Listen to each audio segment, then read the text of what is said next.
Carry on. I'm just going to keep going. I'm not going to back up on you. So Mordecai's position, they have learned when they have excavated and found historical information that Jews actually served in various administrative roles across the empire.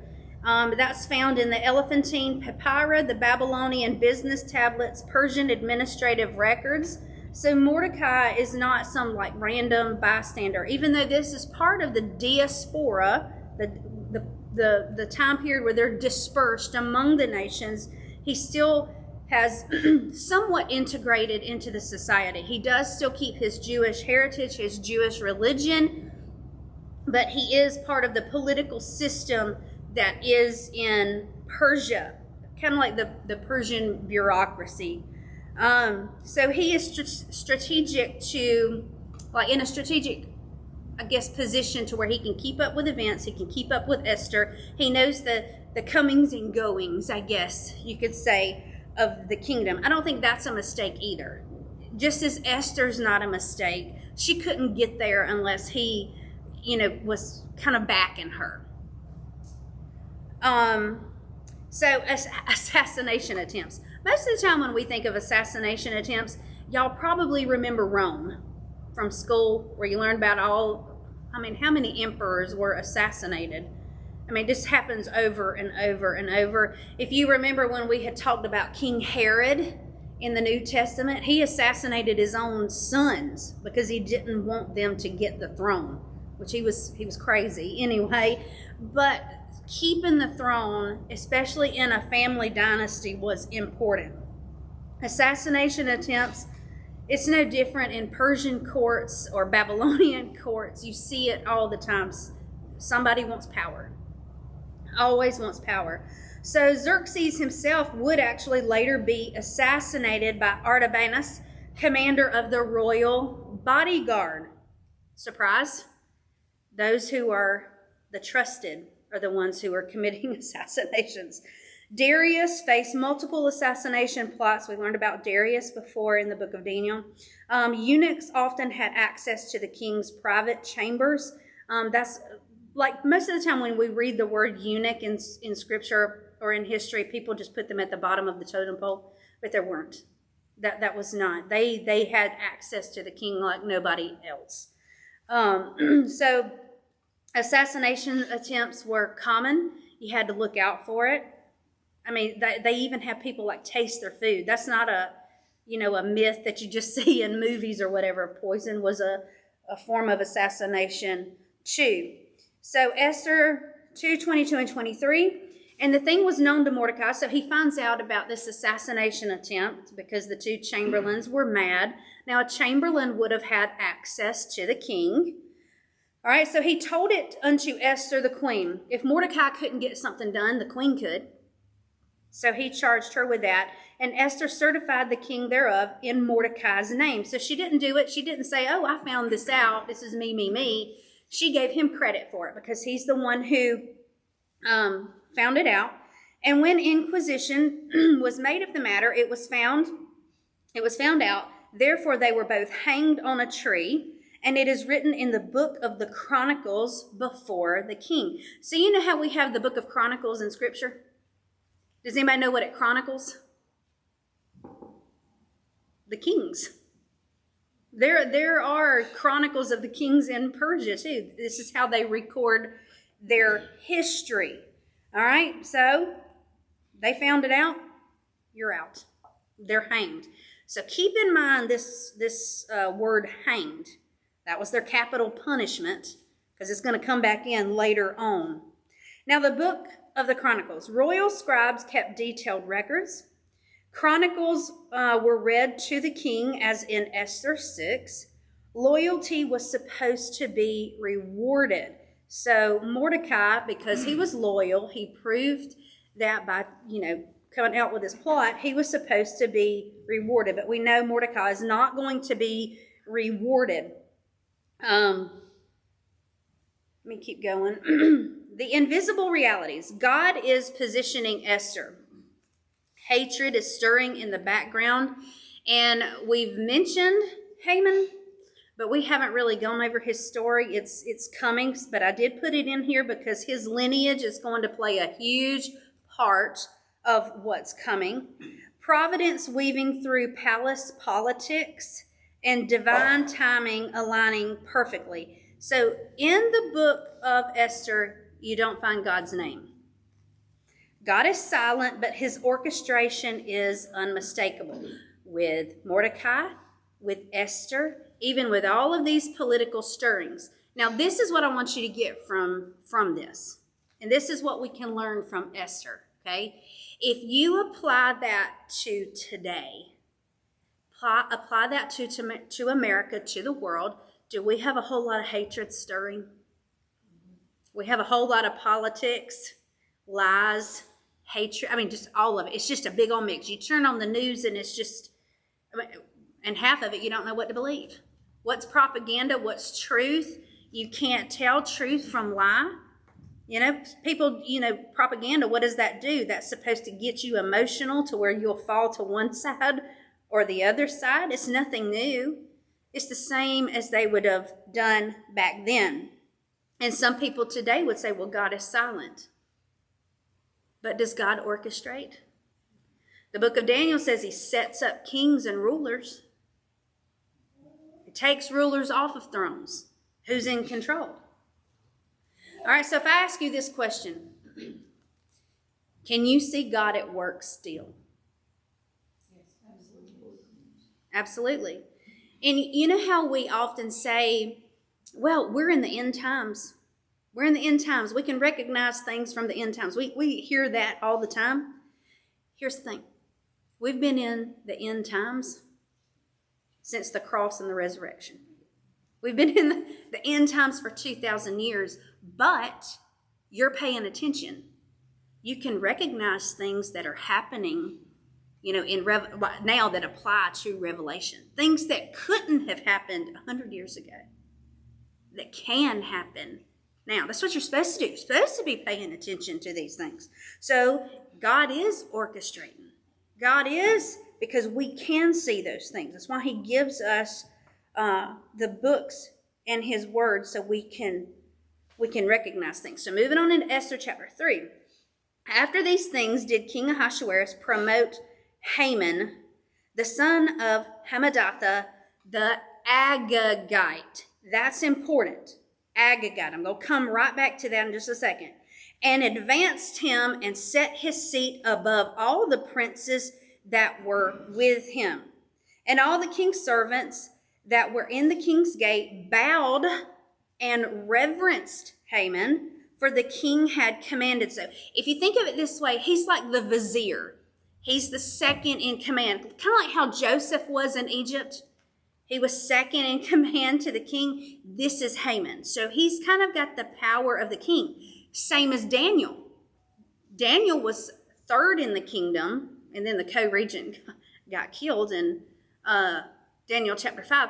But can you see the power of second in command of Persia? I mean, he's got 127 provinces. You've got a lot of power. All right? And everybody has to bow to this person and give them reverence. But look who's not bowing. But Mordecai bowed not, nor did him reverence. Ooh, Mordecai, what are you doing? Okay, so this reminds me of something. Do y'all remember Hananiah, Azariah, and Mishael?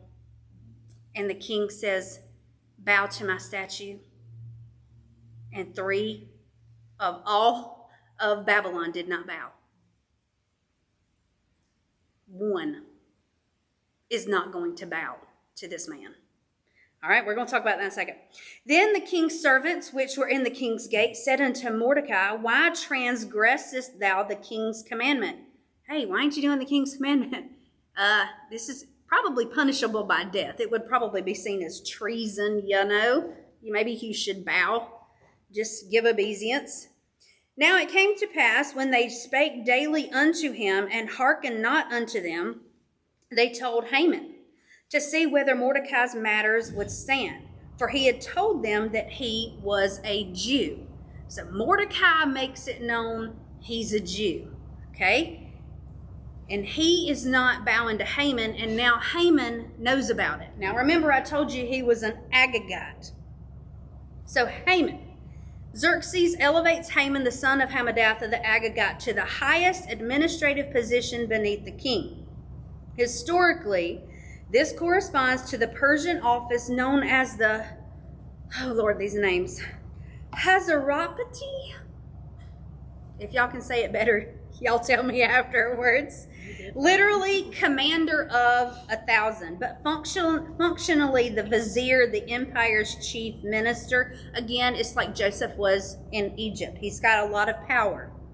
All right, so this vizier position, whoever held it controlled access to Xerxes, oversaw the governors, satraps, all of those officials, directed the royal scribes, managed the courier system. They supervised palace security. They influenced military mobilization, and they acted as the king's political enforcer. That's important. If you have an enforcer, does anybody know what the enforcer does? Enforce. Well, yeah. But if somebody messes up and they cross the king, what do you think the enforcer's going to do? They take out the orders. You're out of here. They're the ones that's going to get their hands dirty or get somebody else to do it. They're going to take care of business. This is the highest position possible. No. I mean, and I still think, God's still working. God can use evil just as he can good. He doesn't waste anything. All right, so Agagite. This is the important thing. Agag and the Amalekites. If you remember when we were going over David, okay, you have King Saul was the first king of Israel, right? And God told Samuel, he was like, go tell Saul, go and wipe out every Amalekite. Every one of them. Man, woman, child, all of it. Okay? This is why. They attacked Israel from behind when they were leaving in the Exodus. So what they were doing, if you would think of it this way, they were opportunists. Okay? And when the people left 2 million strong from Egypt, the ones that were the weakest, the ones that were the slowest, are at the back of the line. Them being opportunists, they would sweep in and they would pick those off, rob them, get whatever they wanted, That was one thing. They targeted the weak and the weary. They were actually placed under divine judgment. They were confronted by Saul in 1 Samuel 15. And Saul, being like other kings, he decided to take his trophy, which was King Agag, alive. That's not what God told him to do. And because he disobeyed God, God took the kingdom from him. Okay? So he left King Agag alive, allowing the Amalekite line to survive. Now, Samuel actually does come in, and he was like, you did not do what you were supposed to do. You were not obedient. Okay? And Samuel actually executes Agag, but the remnants of the lineage persisted. So, if you look at it, the Amalekites, God says destroy them. I know that sounds harsh because everybody would think, well, you're even going to kill kids? You're even going to do this? You're going to do this? This is why. Haman is the reason why. Because hatred survives. Hatred survives because when you grow up and you realize your people were nearly, wiped out in a genocide, what are you going to do? That hatred is going to simmer for generations. It's just going to come to a boiling point, and that's where we are right here. Esther 3:2 says the king commanded all his officials to bow down and pay homage to Haman. Persian court protocol. All right, bowing was a sign of political submission. Prostration was required before the king and his highest officials. Refusal was considered treason by law. That's treason. Why Haman refuses this this honor. Haman's elevation places him above the satraps, above nobles, above military commanders, as the king's direct representative. The command to bow is not personal, it's imperial protocol. Everybody was supposed to do this. I think I have this title wrong because it doesn't make sense to me. I have no clue what it's supposed to be, but that doesn't make sense, so just ignore that. Mordecai's refusal. Covenant identity versus imperial expectation. So Esther 3:2 says that Mordecai's refused to bow. Why Mordecai refuses? So most of the time everybody would look at him and say, oh, he's just being stubborn. He doesn't want to bow to an Agagite just because of their past. All right? Every single Jew would have known about the Amalekites. They would have known who King Agag was. It was part of their history. So for Haman the Agagite, everybody knew what lineage he would have been from. Now Haman, if he heard the word Jew, he would know the same. These are the people who about wiped out my bloodline, my lineage, okay? So it's not stubbornness, it's covenant loyalty. As an Agagite, Haman represents the ancient enemy of Israel, a lineage under divine judgment, and a spiritual threat to the Jewish people. Because the last thing you want is some generational hatred, a person being second in command of the kingdom and knowing you're a Jew and you're an ancient enemy to the people, because he has the power to do something about it. All right?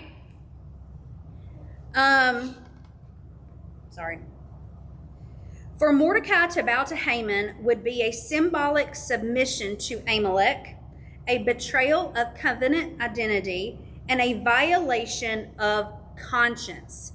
Jews in the Persian Empire often maintained distinct practices. Even though they were in Persia, they lived Persian, they still had their own distinct identity as a Jew. All right? The Elephantine Papyrus shows that Jews actually refused to participate in certain rituals. I mean, that's their decision, right? They can participate or not participate. It's kind of like the 3 Hebrews that refused to bow to the statue. That was their conscience that would not let them do that. This is Mordecai's conscience that won't let him bow to Haman. So Mordecai's refusal actually fits the pattern of minority resistance within this system. So here's the political danger that Mordecai is in. Refusing to bow is a violation of Persian law, a challenge to imperial authority, and a potential act of treason. Mordecai's act is dangerous, but deliberate. Mordecai stands alone, refusing to compromise his identity, even when surrounded by pressure. Mordecai's refusal as the spark that ignites, or is the spark that ignites the spiritual conflict, a moment where covenant loyalty collides with demonic hatred. Yes, I said demonic hatred, because the Amalekites, I would think it was further than generational hatred, because when they attack the Jews, what is the goal of Satan? At this point, the Savior has not been born yet. What is the goal of Satan? Destroy the Jewish line so he can't be. Destroy the Jewish line. How do you do that? They've been in bondage. He probably thought he had it wrapped up in bondage. If it's not in bondage and they leave in bondage, what's next? They're getting attacked by the Amalekites. It's not just one time they were attacked either. It was over and over the Amalekites attacked. That's why it's a divine judgment when God says, hey, go wipe them out. Now, if Saul had obeyed and he would have wiped out everybody like he was supposed to, this right here would have never happened. Now, here's the thing. Lots of us and I'm putting myself in the same boat, we would question it. You want me to go and you want me to take out whole families and kids and this and this and this and this? We would question it. But God says, trust me and be obedient. This is why. Because they couldn't see what was coming. God can. God can. God knew that this was going to happen. All right? Let me keep going. And when Haman saw Mordecai bowed not, nor did him reverence, then Haman was full of wrath. Of course he's going to be mad. It's just going to make his day just to make a Jew bow to him because of this generational hatred. And he thought scorn to lay hands on Mordecai alone. He's going to get him alone. We're just going to hash this out the old-fashioned way. I kind of pictured them in a back alley. That's what he wanted to do. He wanted his own back alley. He wanted to deliver justice. For they had showed him the people of Mordecai. That means he knew that he was a Jew. Wherefore Haman sought to destroy all Jews. You know what? I don't just hate this Mordecai. I want them all gone. All Jews. So this is how I view Haman. He's the Hitler of the Old Testament. If you want to picture him that way, he is the Hitler of the Old Testament. Now let me take you to this and let you think about this for a second. So do you remember how I told you that Satan, he doesn't want Christ to be born. That's his goal. Now we know Christ is going to be born. After Christ is born, I told you we're in the end times. We've been in the end times for 2,000 years. Satan doesn't know when Christ is going to return. So he always has to have this antichrist figure, like in every generation, prepared and ready. And we've talked about this before, how this antichrist spirit and this antichrist typology is all throughout the Old Testament. Like in the book of Daniel, it was Antiochus Epiphanes IV. All right. Here, it's Haman. But you still have these people that are coming along, like Hitler. What did he want to do? Annihilate all the Jews. You still have these antichrist figures because Satan is still working. If you read the New Testament where it says we wrestle not against flesh and blood, but there are principalities and powers.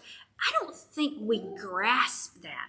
Yes, there are human people on thrones, but what's the power behind them? It's got to be demonic. What is the power behind Haman? It has to be demonic if he's wanting to annihilate all Jews. So this is not a flesh and blood war. This is a battle, a spiritual battle behind the physical battle. That's how it always is. If you look at every single war, even the wars raging today, yes, there's physical battle, but there's a spiritual battle behind it. Every single one. Okay? So he wants to destroy all Jews that were throughout the whole kingdom of Ahasuerus, even the people of Mordecai. So in the first month, that is the month of Nisan, and the 12th year of King Ahasuerus, they cast pure. That is the lot before Haman from day to day, from month to month, to the 12th month, that is the month of Adar. So ancient hatred awakened. Okay, so the text adds a little bit deeper layer here.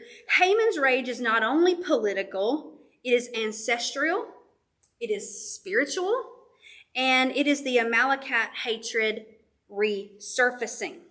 The refusal of a Jew to bow to an Agagite is a reactivation of a centuries-old conflict.